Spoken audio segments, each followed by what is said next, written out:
Welcome to a brand new series in the restoration industry. Gokul and I are launching a restoration masterclass, and this one is going to be on mergers and acquisitions. I am very excited to have Gokul here as the resident M&A expert. This is a huge topic in the restoration industry right now, and it seems like every week, almost daily, there are new announcements coming out about mergers and acquisitions that are happening with really big companies and really big players. So over the coming weeks and months, Gokul and I are going to be releasing a number of conversations on everything that has to do with M&A. Any questions that you might have if you are approached to sell your company, if you're thinking about selling your company, just really everything you're going to need to know. So stay tuned for a lot of episodes to come. All right, welcome back to another episode of the Restoration Masterclass series on M&A. Today we're going to talk about a big topic in the restoration industry, kind of unfortunately, but hopefully this conversation can help some people overcome this issue, and we're talking about burnout. So Gokul, out of the reasons that people come to you to sell, how high is burnout on that list? Number one by a mile. Yeah. Okay.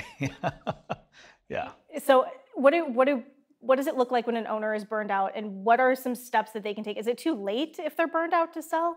You know, burnout is a symptom, okay, usually of overworking and not having clarity, okay. Correct? Mm-hmm. So let's look at people that are not burnt out. So maybe we can learn from them, okay. Right? Yep. So what we find in our firm is owners that have a plan and that understand what success means to them, and understand what business means to them in their personal life, and have an exit plan and know what the end game looks like. Mm-hmm. Okay, what we find in our firm is those folks are less burnt out.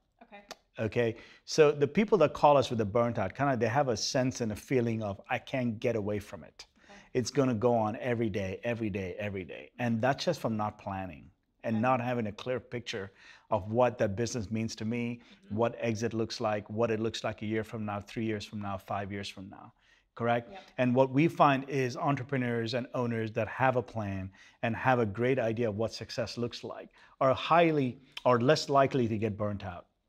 Okay, but it is a huge topic in our industry that people need to talk about. Absolutely it is, you know? Do you see owners get kind of revitalized when they come to you and talk about this? Like, as you're helping them plan and strategize, like maybe they get that passion for their business back? You know, it's more than just passion, okay? I think, passion is great, and I know we talk about it a lot, yeah. But I'm not kind of like this rah-rah kind of person. I like more strategy and methodical ways of doing things, okay? And let me tell you why burnout happens, at least from my perspective, correct? Mm-hmm. So I'll give you an example. Let's say you're really great in rainmaking, you're a rainmaker, you're really good at sales, mm-hmm. Correct? When you're in a startup phase, that skill is going to serve you really well. Okay? You got a team of 2 or 3 people. Mm-hmm. Okay, now let's just say you're doing 10 million in revenue. You're not selling anymore. Now you're a HR person.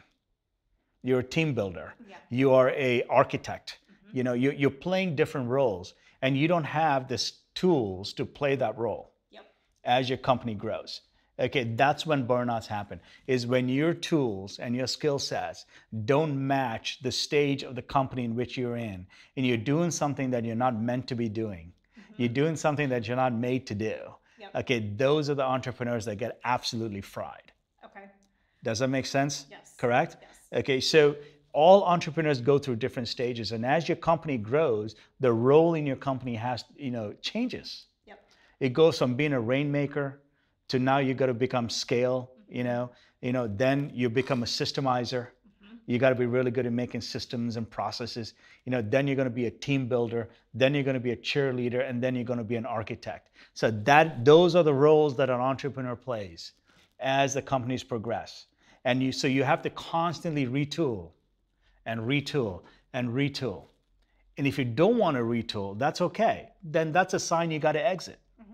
Or you hire someone with those skills. Yeah. But when someone is in a role that they're not meant to play, that's usually when burnout happens.